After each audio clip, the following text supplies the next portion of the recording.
Hello all, welcome to Public Cloud Design Tips and Tricks again. Today's topic is a brief overview of OpenAI. In our subsequent sessions, we'll be covering more topics on OpenAI and Azure OpenAI. That's why I thought of, let's start with a very fundamental session on OpenAI. So there is no problem statement today. So it will be, a brief overview of OpenAI again. Now coming to what is generative AI and how the technology evolution happened in this area is generative AI is in simple is an artificial intelligence that creates text, images, speech, etc. using a given set of data.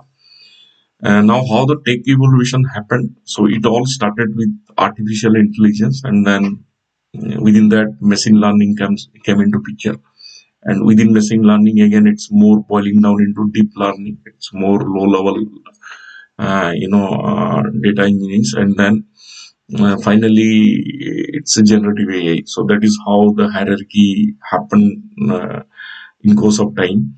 And now again coming to the same topic on the tech evolution part, what is an artificial intelligence? It creates intelligent machines that can replicate human activities. That is AI. It started around 1957, and then machine learning came into picture. That is a part of AI again. It's a subset of AI, you can say, where you can create different models based on data and perform predictions out of data analysis. So it's happened around 1997. Then deep learning. So what is deep learning? A further machine learning deep diving to create various neural algos to get an outcome, and it all happened around 2017. And then generative AI comes into picture. So that is a further deep dive on deep learning again to generate image, speech, text from a given set of prompt data based on probability analysis. So that happened starting around 2021. So that is how this technology evolution happened. Now, coming to generative AI models. So before I go into that, let me explain what is a model in machine learning. So a model is nothing but a software or a program, whatever you can say, which takes huge amount of data, different data, and then using different algorithms, it tries to um, tries to generate different kind of data patterns. Okay, and that data patterns helps you to predict something. So that is where models comes into picture. Okay, so it's more a kind of engine that takes data, defines some patterns that will help to get a prediction outcome. So that is how I can define model. And now coming to generative AI models, there are two types: generative models and discriminative models. Generative models, example like GPT-3, DALE, autoencoders, these are generative models. So what it does actually, again, it learns the data. Okay, it learns the underlying data, and then underlying probability distribution it does of the data sets, and it can generate new information or results from the learned distribution. Okay, so that is how it works. A simple example is, let's say you want to generate a tagline based on something. Then, with the prompt pattern, input pattern, or the input data, you can say it can help you to generate a tagline for you. So that is kind of a generative model. Now, what is discriminative models? So it's more deep neural network analysis, and that falls under image or speech recognition. So it learns to differentiate between different classes or categories and are generally used for tasks such as image or speech recognition. Okay. So probably one example is a celebrity image. Okay. So the recognition of a celebrity image with certain predefined patterns or attributes that can be a discriminative models. Okay. So that is how you can think of. Now, before going to generative AI or open AI, the basic fundamental is or the basic core subject is machine learning, which is a vast subject again. But just to make you aware that how it works. So within machine learning, you have different learning types actually, like supervised learning, unsupervised learning, reinforcement learning. So these are fundamentally three types of learning.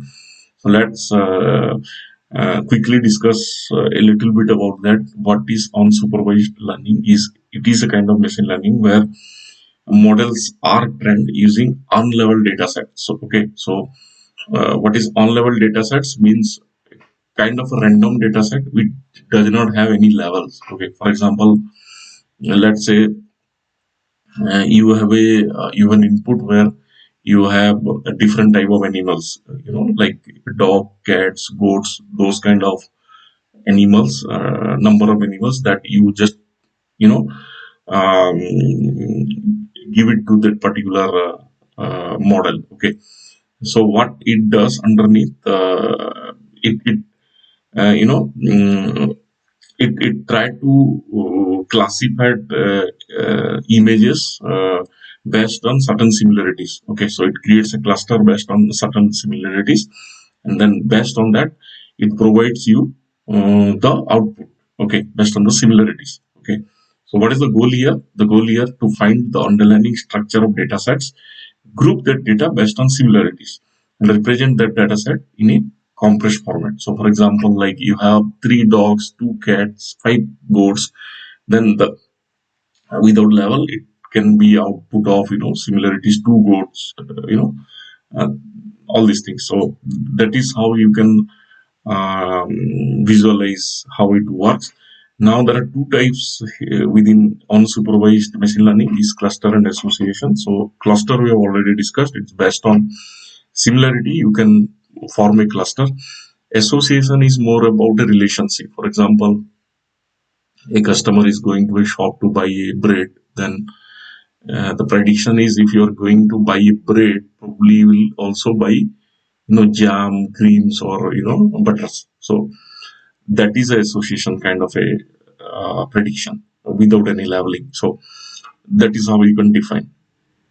Coming to supervised machine learning, it's just the opposite of the first one. Is a kind of machine learning where uh, the model is trained using well-leveled data. Okay, so now with the same example, I have given a different example here, but with the same example, if you level the data as animal classes, then you can very well you know uh, categorize or you can very well classify the types of animals it is in the first example. Here in this example again, different shapes are there with the leveling. Okay, and then the training model with the test data, let's say you are giving some input like rectangle and triangle as a level, then it can predict that this is a square and this is a triangle. So that is how you can visualize how it works. Reinforcement learning is the third type, and that is always a feedback mechanism. So it doesn't have any supervisor, nothing here, but there is an agent at the core of this particular technique, and that agent with the behavioral output, you know, um, aligned to a subject, and it starts doing some activity, and based on its activity, it can either get a positive response or a negative response, and that is how it works. The chain works, and based on the feedback, then it can start rectifying itself for the next set of iteration. Okay, so and that is how it works. So here there is no level data, and it all works on the experience basis or the trial basis.